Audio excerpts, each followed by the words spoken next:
हेडलाईन्सचे प्रायोजक आहे NBC bearings, लांब पळण्यासाठी। महायुतीत अखेर 4 जागांवर अंतिम तोडगा निघाला। ठाणे, कल्याण आणि संभाजीनगरची जागा शिवसेना लढणार, तर पालघरची जागा भाजपकडे, सूत्रांची माहिती। जागा वाटपासाठी बैठका कराव्याच लागतात। वर्षा निवासस्थानी सतत होणाऱ्या बैठकांवर फडणवीसांची प्रतिक्रिया, तर लवकरच जागा वाटप जाहीर करू, फडणवीसांची माहिती।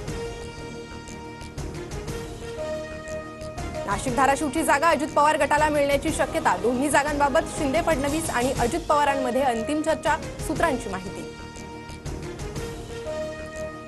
नाशिकच्या जागेबाबत हेमंत गोडसे आज पुन्हा मुख्यमंत्री शिंदेंची भेट घेणार। नाशिकातून उमेदवारीसाठी शिंदेंसोबत गोडसेंची चौथी बैठक। रत्नागिरी सिंधुदुर्गच्या जागेवर आमचा दावा कायम। येत्या 2 दिवस जागा वाटपाचं सर्व चित्र स्पष्ट होईल, मंत्री उदय सामंत यांची माहिती। महायुतीत यवतमाळ वाशिमचा तिढा कायम। शिंदे गटाच्या खासदार भावना गवळींनी घेतली उपमुख्यमंत्री फडणवीसांची भेट। बैठकीत उमेदवारीबाबत चर्चा। काँग्रेसकडून अकोला लोकसभेसाठी डॉक्टर अभय पाटील यांना उमेदवारी जाहीर। अभय पाटलांची वंचितच्या प्रकाश आंबेडकर आणि भाजपच्या अनुप धोत्रेंशी सामना होणार। आगामी लोकसभेत विरोध करणाऱ्यांना आपली ताकद दाखवून देणार, नवनीत राणांचं वक्तव्य। तर राणांचं डिपॉझिट जप्त होईल, बच्चू कडूंचं वक्तव्य।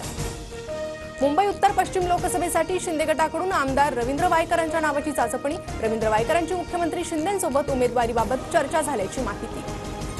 भाजपचे महाराष्ट्र प्रभारी दिनेश शर्मा आज राज ठाकरेंची भेट घेणार। 20 मे पर्यंत दिनेश शर्मा महाराष्ट्राच्या दौऱ्यावर। नागपुरात भाजप नेत्यांची रात्री उशिरापर्यंत बैठक। उपमुख्यमंत्री फडणवीस, बावनकुळे यांच्या उपस्थितीत 3.5 तास खलबतं। विदर्भातील 6 मतदारसंघांच्या नियोजनाबाबत चर्चा झाल्याची माहिती। शरद पवार गटाचे वर्ध्याचे उमेदवार अमर काळे आज उमेदवारी अर्ज भरणार। शरद पवार, अनिल देशमुखांसह इतर नेते उपस्थित राहणार। यवतमाळ वाशिमचे महाविकास आघाडीचे उमेदवार संजय देशमुख आज नामांकन दाखल करणार। यवतमाळच्या पोस्टल ग्राउंडवर आदित्य ठाकरे, रोहित पवारांची सभा।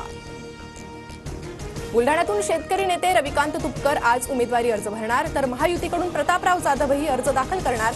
बुलढाण्यातील लढत महायुती आणि माझ्यातच, तुपकरांची प्रतिक्रिया। राज्यात 2 महिने उष्णतेच्या झळा बसणार, हवामान विभागाचा अंदाज। तर उत्तर महाराष्ट्र, विदर्भ, मराठवाडा आणि मध्य महाराष्ट्रात उष्णतेच्या लाटेचा इशारा। देशांतर्गत विक्रीत वाढ झाल्यानं मार्च महिन्यात जीएसटी संकलनात 11.4% वाढ। मार्च महिन्यात जीएसटीतून 1.78 लाख कोटींचा कर। संपूर्ण आर्थिक वर्षात सरकारची 20.18 लाख कोटींची कमाई।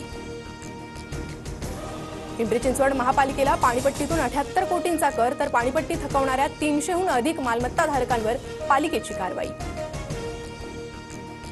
सोन्याची दौड 70,000च्या दिशेने। एकाच दिवसात सोन्याच्या दरात 900 रुपयांची वाढ। सध्या सोनं प्रति तोळा 69,400 रुपयांवर।